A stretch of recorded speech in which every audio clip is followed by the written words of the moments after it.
Good morning, bonjour, shubh khair.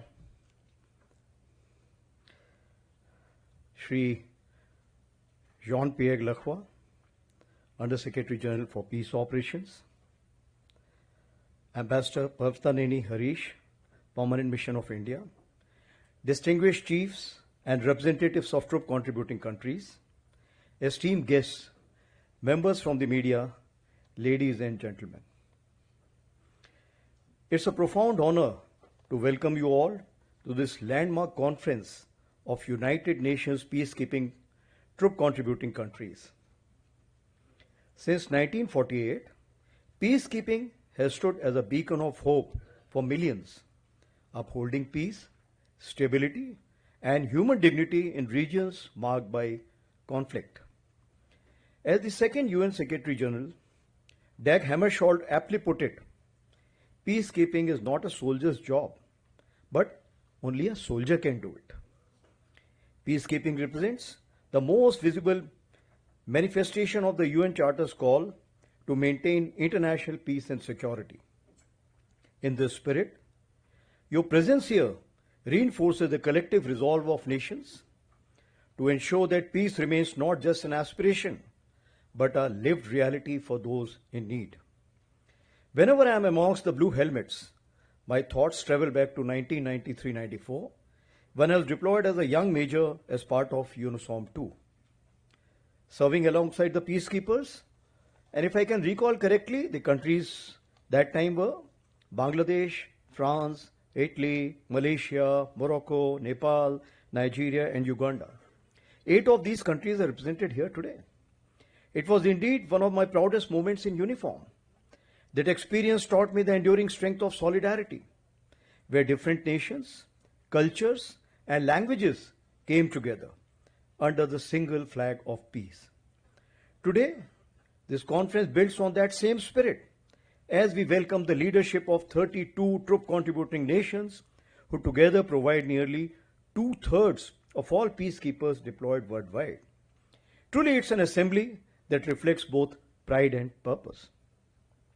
India, as one of the largest contributors to peacekeeping, has sent approximately 300,000 men and women across 51 missions out of the total 71 peacekeeping missions of the United Nations. These include our early deployments in Korea, that is 1950, Congo, 1960, to the current deployment of 9 out of 11 ongoing missions. While our troops have served with unflinching resolve, we have also gained invaluable experience which we are always willing to share with everyone. The Center for United Nations Peacekeeping in New Delhi, upgraded as a National Center of Excellence, has hosted many of your officers to engage on peacekeeping functions, thus fostering shared understanding and building interoperability. Hosting this conference in India is not only a privilege, but also a reaffirmation of our shared determination to strengthen cooperation and carry forward the noble mission of global peace. It also reflects Indian ethos of Vasudhaiv Kutumbakam, the word is one family, and that of Vishwa Bandhu, India as a friend to all. So friends, peacekeeping today faces challenges of unprecedented scale and complexity.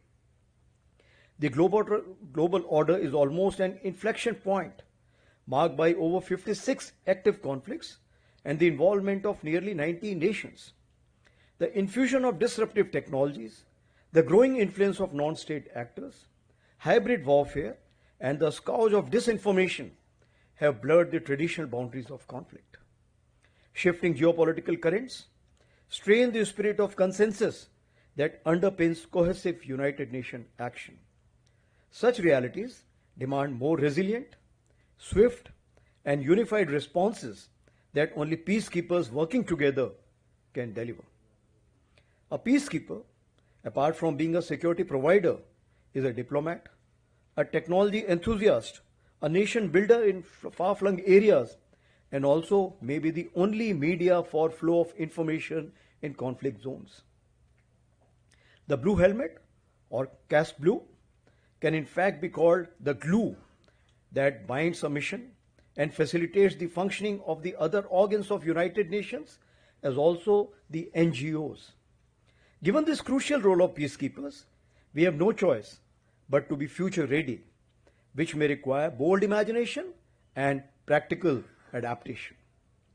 Reduced funding for UN missions will be a reality, and thus missions have to be planned with lesser boots on ground and more reliance on technology and innovation. With reduced numbers on ground, we could also visualize that UN peacekeeping moving more towards preventive diplomacy and sustainable peace building, not just armed presence. That is where militaries can contribute in negotiations. I believe there is a West African proverb which was used by President Roosevelt. Speak softly and carry a big stick. You'll go far. While diplomats and interlocutors try and unravel a conflict, the presence of the proverbial stick in the same room can surely catalyze the process. However, the underlying and non-negotiable principle of neutrality shall and must prevail.